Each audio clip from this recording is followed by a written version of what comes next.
The Lord is my light and my salvation. Whom shall I fear?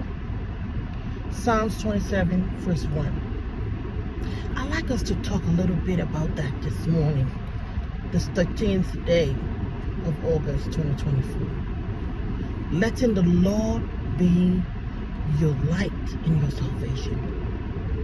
I was talking to a very sweet person today, and when I lifted my head and looked at her, I could see that she was dealing with so much.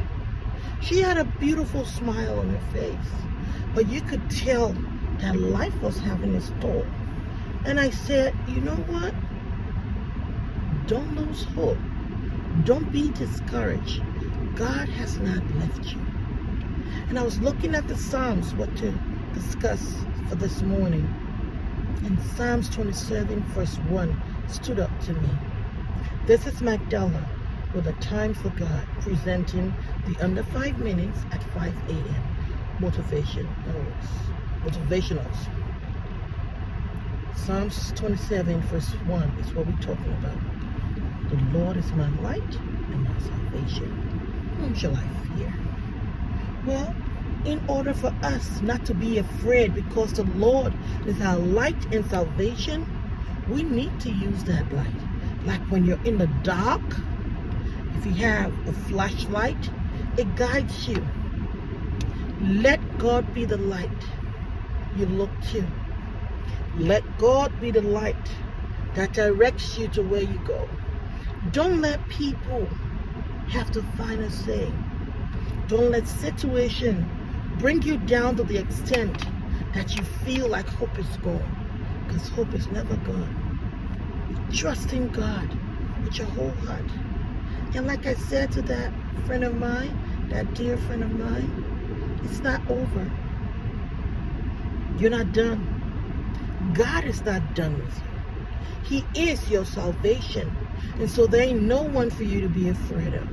But you must trust in Him with all your heart. The hard times are not supposed to break you. God has not forgotten you. God will never forget you. He said He loves us nonetheless. He cares for the sparrows. What about you? But in that particular Bible verse, Jesus said, you with little faith. Faith is what you need, not fear. God does not need your fear. He needs your faith. Have faith in Him. Let Him be your light and your salvation. So look up to Him as you look up to a guide taking you, because He is that guide. That's how He's your light and your salvation. Yet there'll be no one to make you afraid. Fear comes from Satan. Fear can be a very terrible thing, but fear can also be a good thing based off of how you use it. Courage isn't a lack of fear, but it's moving forward with that fear. Be courageous and strong and trust in the Lord.